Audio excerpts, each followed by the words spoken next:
Hey everyone, RogueGold here, and today I have some pretty interesting Season 9 stuff that I want to discuss with you all. Now, yeah, just for clarity, today was the supposed day that the apparel event for Season 9 was supposed to drop, the Fairview Crew one. I had planned to do a video breaking a lot of that stuff down, and I still will, but unfortunately, if you did not hear, it has been delayed yet again, which is obviously far less than ideal. And you might have heard me say in my stream yesterday that I have a plan to do a video this week and kind of talk about the general state of things with the game right now. So for now, that's very unfortunate. We don't have any more information about when that is going to release, hopefully within the next week or something by next reset. We really don't know at this point. There's a lot of things going on, but for now, because we can't dive into that stuff, I wanted to push up a video that I'd planned to do at some point talking about the most recent story developments in Season 9. The most recent Manhunt target of Sergeant Daniels released this past Tuesday, and with that, if you haven't done it already, came some very interesting things. And so we are going to talk about spoilers in this video from that most recent Manhunt target, so I will give you plenty of warning before we do so you can get out.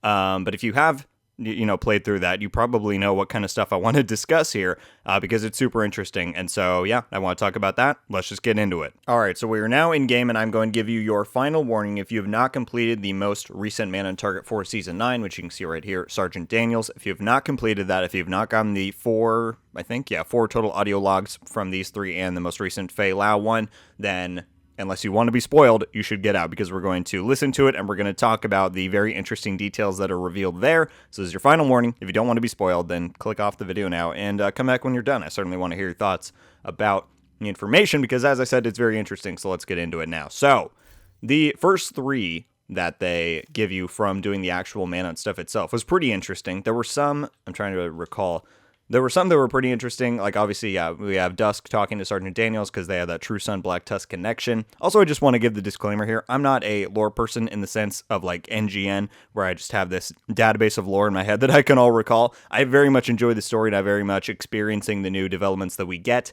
but as far as like these individual character motivations and backstories and all that stuff, that is really not my expertise, so I apologize if there is anything that I gloss over that you think is more interesting than I do. But there's some pretty interesting stuff. Let's listen to this one first. The big bombshell one is obviously the Fei Lao one, where they talk about the hunters. That's that. There is also a mention, though, it should be this last one here. Yeah. Let's talk about this one, because I think this is really interesting. I'm going to play it. I have the subtitles on, so you'll see them at the bottom, and then let's talk once it's done. General Anderson? Yes, Sergeant Daniels, how can I help you? Captain Lewis said I should talk to you. I want permission to use advanced interrogation techniques. Sergeant? I know that if I can push them a little harder, I can get them to tell us what they know about the You hunt. don't need my permission to do what you feel is necessary. I trust your judgment. Thank you, sir. If your methods produce results, that's all that matters. Oh, I'll get the answers we're looking for. Thank you for being so thorough. A true son leaves no stone unturned. We'll root out these snakes. Okay, so as you heard in that one, Sergeant Daniels is talking about using more advanced interrogation techniques in order to interrogate somebody to learn more about the hunters. You can see she was cut off there. It said capital HUN dash, she was cut off from saying the hunters. The question is, what is she trying to find out? And who is she interrogating? I assume that the context of this is the events of Season 3, which we are going to hear more about in the Fei Lao com in just a second. But as far as who she's actually interrogating, that's really the question, right? And I have my own idea. I have no idea if this is correct. Again, I'm not a lore master in any sense. It sounds to me like it might be the Black Tusk, because they had a connection with the hunters back in that Season 3 mission. The hunter was going around killing Rikers, but Barden had some sort of, communication and connection with the hunter to give it some authority to stop doing that. And so I wonder if what Daniels is talking about here is interrogating the Black Tusk, because the True Sons and the Black Tusk have no sort of official partnership, that she might have captured some of them and be interrogating them to find out what they know about the hunters, since that's the only known connection that we've seen portrayed to us in the game, is that the hunters and the Black Tusk might have their own connection. So that's very interesting. That one on its own, pretty cool. But let's now get to the Fei Lao one, which I think is super, super interesting. If we go down, I think it's this last one. Yeah, Insurance Policy Wraith. Let's listen to this, and I'll talk after. Lau, we need to talk. What's wrong, Schaefer? This squad you've saddled me with. Having trouble controlling them? Yes. I thought this was supposed to be your test, not mine. Everything is a test. Sokolova wanted to see my leadership style, and wanted to see how well I could manage you with additional external pressures. So you gave me Wraith on purpose? I gave you all of them on purpose. Fine. Wraith pissing you off? She was. Did she quit? She's dead. Okay. I asked for some support. Couldn't be in 2 cities at once. I needed someone to back me up. I called Natalia, and she hooked me up with some off-the-books backup. Didn't want to undermine your leadership. You have a name? For the guy they sent? No, never met him. He's quiet, weird, occasionally gets sent cryptic reports and messages like he wants me to solve a fucking riddle. There's something not right with this hunter. Do you know who supplied him? Cal? Cal? Yeah, she said, don't worry, if it gets to be too much, Cal will take care of it. She couldn't mean McManus. Who the fuck is McManus? Oh, nobody. Just the Secretary of Homeland Security.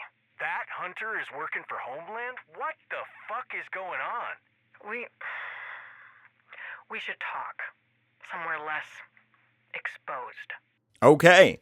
This is pretty huge. I mean, this is like probably the biggest developments on hunters that we've gotten ever since they were introduced in survival almost 6 years ago. That's kind of insane. So what do we learn in this audio log? Well, first they talk about Wraith, who, if I'm not mistaken, was one of the targets back in Season 3. I don't really recall what her specific relevance or importance was to that specific season. Again, not a lore guy, so I apologize there. If somebody wants to let me know why they were specifically talking about Wraith, I would certainly appreciate it. But then they move on to the fact that Schaefer requested some backup from Natalia. She called somebody. So the head of the Black Tusk has connections to this hunter that she paired with Schaefer in the final, or in Season 3 in general, right? When you went and did the bounties back during Season 3, the hunter would show up and start attacking everybody. I thought that was a really cool inclusion they had back in Season 3, just to throw that in there. But then, of course, in the final mission, in Schaefer's own mission, the hunter was a big part of it, was going around killing the Rikers, and then we had a direct confrontation with the hunter after Schaefer spoke to it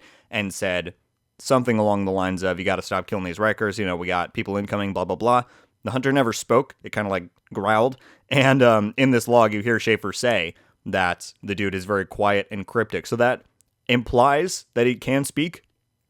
You know, these aren't just like robotic something. I think they are actually people, and they probably just want to be a little bit more, you know, they want to not reveal everything yet back in Season 3. But we heard that Natalia called in the hunter, and that when Schaefer then asked, well, where did some of the support come from? Faye says that it's from Cal, who we have heard ever since the start of Season 9. Nobody really knew who he was because it wasn't explained. But now we know that Cal McManus was or still is the Secretary of Homeland Security. And so then Schaefer says, this hunter is working for Homeland? So this would make it seem, and of course we don't have all the details, the season still has, you know, we still have, you can see up there, more than half the audio logs to collect. But as of right now, it would seem as though the hunters work for the U.S. government. At least part of them work for Homeland Security. This is very interesting. You know, for the longest time, people have always thought that the hunters probably worked for Russia, worked for some other organization that was sent to directly interfere with and tackle the division. But what if it is that they are part of the U.S. government, and for some reason there has been some sort of vendetta against the division all this time? It would make sense in the sense that Natalia has access to the hunters, at least that one specific one, and that those events occurred after she gained access to the government in the form of pairing up with President Ellis. You know, that happened after the White Oak incident, the first one. And so during all that gap of time, who knows where he was, who knows what sort of orders and favors he was giving. And so maybe he did give her access to Homeland and in turn to the hunters. And that's what we saw in Season 3. And that's now what we're learning about when we listen to this conversation between Schaefer and Faye. It's very interesting. It's very interesting because this is a huge turn from what a lot of people have been thinking, as I said, for all these years. And that they're finally somewhat diving into the origin of the hunters, which is something that a lot of people wanted for a long time. So there you have it, guys. Those are about my, the extent of my thoughts on this newest stuff. But it is very interesting. I am, thrilled that we're finally getting some super relevant lore and story information. Some of the seasons, sometimes they just kind of, especially 1 and 2, didn't really connect to the larger Division universe. But I think Season 9 is showing that it is absolutely following in the steps of 3 and 4, where it is directly tackling some like huge Division world stuff that we all want more information on. And it's very interesting. In the weeks to come, I'm excited to find out more about Cal. I hope we get him in a bit more audio logs so we can learn a bit more about him. Obviously, I'm interested to learn if we're going to find out more about the hunters. I'm still kind of waiting to see where the True Sons fit into everything. It seems like Daniels might have been specifically interrogating the Black Tusk to find out more about the Hunters. Is that going to continue? Is there a greater plot with them that we've yet to see uncovered with Sergeant Lewis or Major Lewis? I forget what his exact title is, but it's all very interesting. And so I wanted to do this video and just kind of share my, my brief thoughts. Again, I'm not a lore expert. I'm not a lore master. I don't have tons of insights to give you guys, but I do enjoy myself a good story. And I think that's what Season 9 is giving us so far. I'm glad that we've gotten the extent of the stuff that we have with this. Obviously, everything else that is going on in the game right now is quite unfortunate. I'm going to talk about that soon. But at least the season has been continuing to deliver us interesting bits of information. And I look forward to the next target that'll open up in a few weeks. Thank you all so much for watching. Leave a like if you enjoyed this video, and be sure to subscribe with notifications on so you can be updated every time I upload. Let me know your thoughts about the latest developments in Season 9 with the Sergeant Daniels Manhunt target. Do you find the revelations with the Hunters interesting? Do you like them? I have a feeling some people are going to be upset that they are at least teased to be part of the U.S. government or affiliated in some capacity. Like I said, a lot of people have had theories for a long time that they were either related to Russia, that they had other ties, and so this is certainly a very interesting direction to go, and I will be very curious to hear all of your thoughts and see what you guys think about this supposed origin connection. And yeah, I'm just very excited to see where it's all going to head in the future. I believe that is just about going to do it for me today, though. Everybody, once again, thank you all so much for watching. I hope you have a wonderful day, and until the next one, guys, RogueGold out.